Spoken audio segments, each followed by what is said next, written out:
What's up, everybody? Welcome back to High Off El Food. This is your host, Danny, also known as Wanny.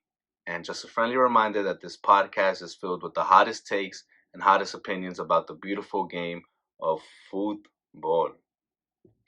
Last episode, we left off talking about Ole's role at Manchester United, and I expressed that he should be sacked immediately. We went over a few options that can serve as replacements for him. However, ultimately, we left off with him receiving 3 more games to prove himself worthy of keeping his role at Manchester United. I personally think he should have been sacked immediately after the Liverpool game. But what the 3 games have been? 3 games and 3 different results. 1 win, 1 draw, and 1 loss. The first task at hand was to play Tottenham in the Premier League, and we beat them pretty comfortably. We won 3-0. Ronaldo scored, and we kept a clean sheet. But perhaps it was a battle of who was struggling more. And Tottenham was struggling more, and Manchester United was able to get the victory. It did give me some hopes for the Atalanta game, though. And the way the last Atalanta game went, was insane. So I was expecting another great game. But I did not expect us to play as poorly as the first game. And if it weren't for Ronaldo's heroics, we probably would have lost that game. I knew that we were not tactically prepared for the Manchester City game, for the Manchester Derby, and it showed. We lost 2-0, but it could have been worse. The result could have been worse. Manchester City was using us to practice. They maintained possession for majority of the game, and Manchester United could just not regain possession of the ball whenever Manchester City gained it. In typical recent Manchester United fashion, we conceded an own goal, and we conceded a goal due to defensive mistakes. In the second goal, our players looked like they were just cones. They were not moving, and they left De Gea to survive on his own. De Gea is a great keeper, but he cannot save everything. The defense has to improve. So, is this the final straw for Ole? I hope it is, but we're not quite sure. Is it the final straw? Tottenham has sacked Nuno and acquired Conte as their manager, so Conte is no longer an option for Manchester United. Barca has moved on from Koeman, and he was replaced by Xavi Hernandez, which is pretty cool in my books. He's a Barcelona legend as a player, and hopefully he could become a legend as a manager. So that would be very exciting to see, and hopefully he could turn things around for his boyhood club. But, the main point is that these teams that are struggling are moving on from their managers. They're aware that the managing is the issue, and Manchester United has to pick up on that. And I'm not sure if this is the final straw, but there are certain rumors going around. I know that Brendan Rodgers and Rangnick, who once managed Leipzig, are being heavily linked to become managers. But I have also read reports that Ole has been told to prepare for the next Premier League game against Watford. So it shows that his sacking might not be immediate. But I have also read that Manchester United prefers for Ole to stay the whole season. What? And that his job will only be questioned if Champions League qualification is threatened or jeopardized. Bruh. Well, guess what? Our Champions League qualification is being threatened. We're not top 4, And if we keep playing the same way, we won't reach top four. And that's sad because we have a lot of talent on our squad. But, I was hoping that he would be sacked and replaced during this international break that's coming up. And we'll see. We'll see what happens with Oli. Hopefully it happens. Hopefully he's sacked. But, you know, at the same time, I'm hoping that this international break allows our players to reset their minds and distracts them from the duties they have at a club level, and hopefully it benefits their mental wellness and they're able to come back inspired to play for Manchester United and turn things around, because it's getting late in the season and we need to get better results. Let's move on to our next topic. This international break, my beloved Mexico will be taking on and visiting the United States national team. This is a classic match. It's a derby. Mexico and US, arch rivals. They're playing in Cincinnati, and the stadium is going to be packed. Sold out seats. Tickets are sold out. Everybody is expecting a great game. Whew! I love when Mexico and United States play. It's such a fired up game, a lot of emotion, a lot of passion. And y'all already know who I'm supporting. You already know the vibe. Viva Mexico, si se puede, ponte la verde, all that. And actually, now that I mentioned Ponte la Verde, I'm going to go off on a little tangent. And I honestly miss the green jerseys. Mexico was known for their green jerseys. The green jerseys are iconic when it comes to the Mexican national team. But it's sad. I really despise the fact that we don't have a green jersey, and we haven't had one since the 2018 World Cup. So it's been 3 years without a green jersey. And I'm just a big fan of that color, of the green. It looks so elegant, and everybody was like knew that Mexico wore green, and it was just trademark for Mexico to wear green, to the point where we created the phrase "Ponte la verde," throw on the green jersey, and now we don't even have a green jersey. Ni tenemos una verde para ponernos. So like, I really miss that, and actually like this jersey right here is my favorite jersey. It's such a classic jersey.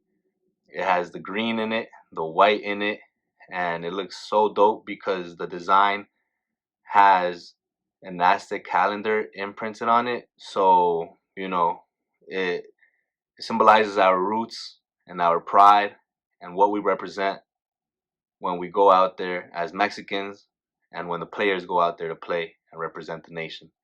So, I really miss those green jerseys. So hopefully for the next World Cup next year, we're able to design some green jerseys. But back to the topic at hand, Mexico versus USA. USA is looking to gain points and equalize Mexico uh, on the table. And Mexico is looking to expand their point gap between them and their arch rivals, United States. Mexico is ahead. Mexico is first in the qualification table. But USA has had our number recently. They beat us in the CONCACAF Nations League final, and they also beat us in the Gold Cup final with a team that isn't considered to be their A team. It's not considered to be their first team, and we still took that L. But, I'm hoping Mexico really takes this W.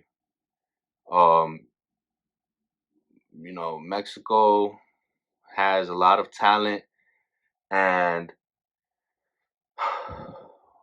we just need to be able to use them correctly and make sure that everybody is giving it their all. And I actually like Tata as a manager. I know that he has been very successful with Atlanta United in the MLS, and he actually has been getting some decent results for us. He, like I said, we're first in the qualification table, so that matters a lot. But a lot of times, his role is questioned due to the fact that he isn't Mexican. He's actually Argentine, if I'm not mistaken. And a lot of people think that that affects the way the team is managed or the way the team plays. And I can see and understand why people think that, because a team could play better with a coach that's of the same nationality due to the fact that, they understand the culture, idioms, and obviously possess the immense pride to represent that nation. And it's just sort of like saying, oh, someone who's not from here isn't gonna care as much. And you know, one thing like that does play a role, but at the same time, Tata has been getting results, and he hasn't done anything that I feel like he deserves to be like sacked or fired. But there has been times where Mexican coaches have succeeded with the national team, such as Piojo Herrera, who was called up to manage Mexico when Mexico was struggling to qualify for the 2014 World Cup in Brazil. And he was able to turn things around. We didn't even qualify out of CONCACAF. We actually had to go to a playoff game against New Zealand, and we ended up, annihilating them and beating them and qualifying for the World Cup. So, it goes to show that it does help to have someone from the same background as you as a coach. But at the same time, Tata has been doing okay. Like I said, he hasn't done anything for me to be like, oh, he's fired. But hopefully, you know, we're able to beat the U.S. and come back and finally get revenge on them. But it won't be that easy. The U.S. cannot be slept on. Um, they play with a lot of heart and a lot of energy, a lot of passion. They have a lot of young players that are developing into great things. We have the likes of Ricardo Pepi, who is on the come up, great forward, has scored some pretty crucial goals for the national team already. You have McKennie, who obviously plays at Juventus, and they have one figure that is back in action, and that's the Champions League winner Christian Pulisic. You know, he's great. He's good, fast, great footwork, and he is honestly a huge threat for the Mexican defense. And we'll see what he does in his return against Mexico. Hopefully, he doesn't do too much damage, but um, glad to see him back in order to have a better game between these two arch rivals, Mexico and U.S. But although he is back, Mexico does have a lot of talent on their squad. And I'm going to go over a couple names who I feel like have been putting themselves out there and have been playing with their hearts and are extremely talented on top of that. First player is obviously El Chucky Lozano, Irving El Chucky Lozano, who I feel like arguably is the best player in the CONCACAF. There's a lot of debates between Pulisic and Lozano, but I feel like right now Lozano is a better player, getting regular minutes at Napoli, staying healthy, and scoring goals and giving assists. Napoli is first in the Serie A, and Chucky's on that team. He's, he's doing good. He's doing great, and he's actually scored some bangers with with Napoli and Mexico. So he's in great form, super fast, great forward, not scared of anything, and he's probably the best player in the CONCACAF, and he has his shouts for that title. And I feel like there are three players that could challenge for that. I feel like it's Chucky, Pulisic, and what's this guy's name? Davis from Canada, who plays at Bayern Munich. And I feel like those are the top three players right now, you know. But feel free to let me know who you think the best CONCACAF player is at the moment. And number two, I have Raul Jimenez. Obviously, we cannot sleep on the Wolves forward. He has been struggling a little bit with getting back in form after that crazy injury he had to go through last season.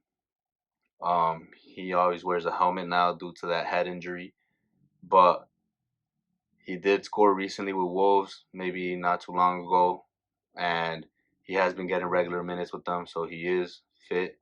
He might not be in the greatest of forms, but I hope that he could really bounce back and get back to that form that he was once in.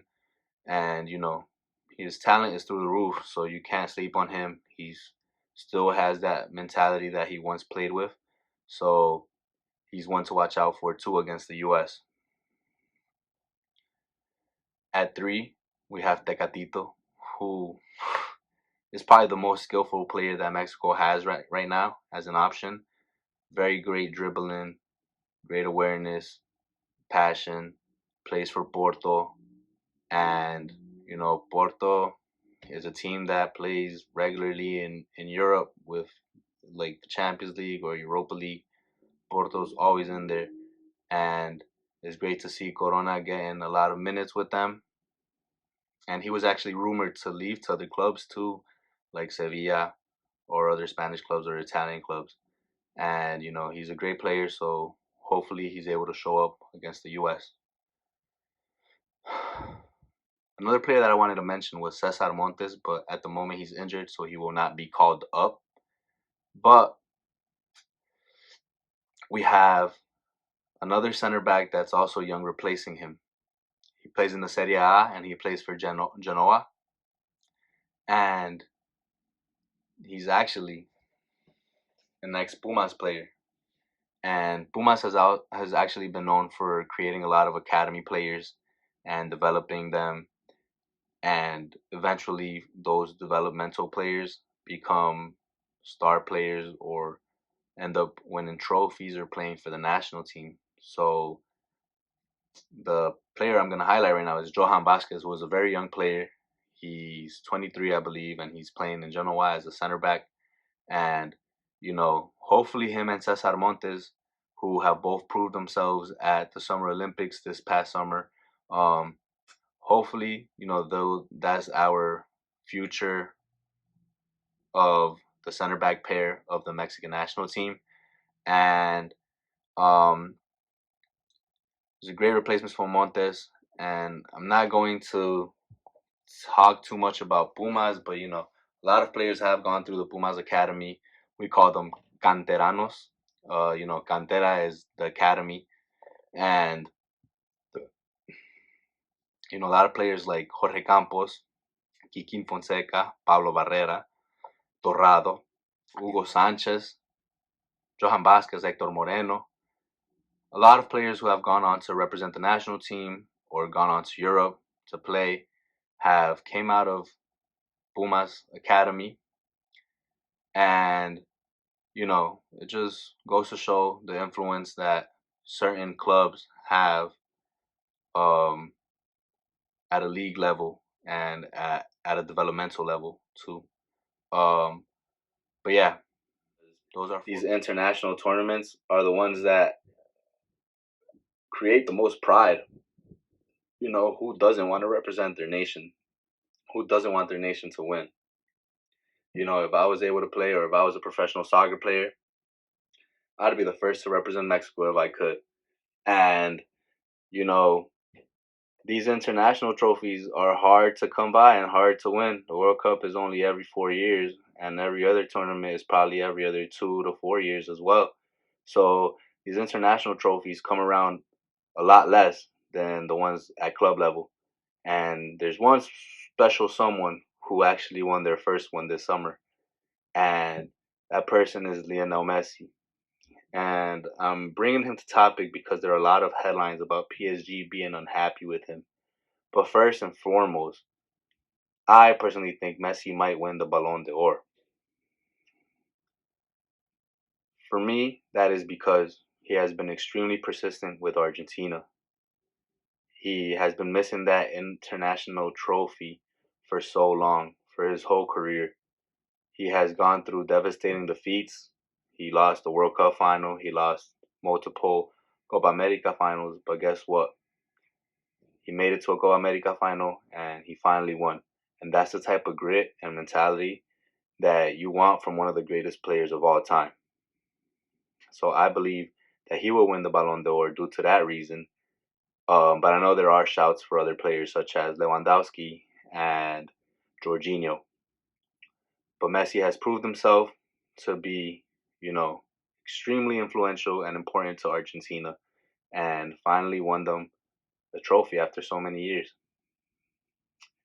But I believe that Messi is, you know, being targeted by PSG, and PSG are unhappy, I feel like, because Messi has been involved in a lot of drama with Barcelona management or Barcelona executives.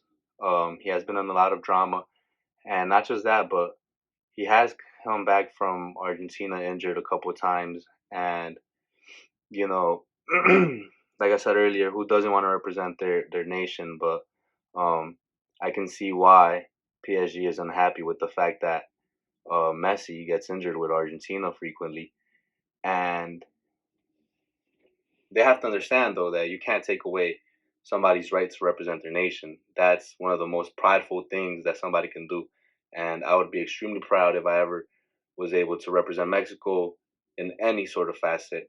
And um, you know, Messi has just been involved in a lot of controversy with those injuries and those Barcelona disputes. Um, Reports have come out saying that Messi said this and Messi said that. That Messi said, "Oh, I was never offered to play for free, but if I was offered to play for free, I would have played for free."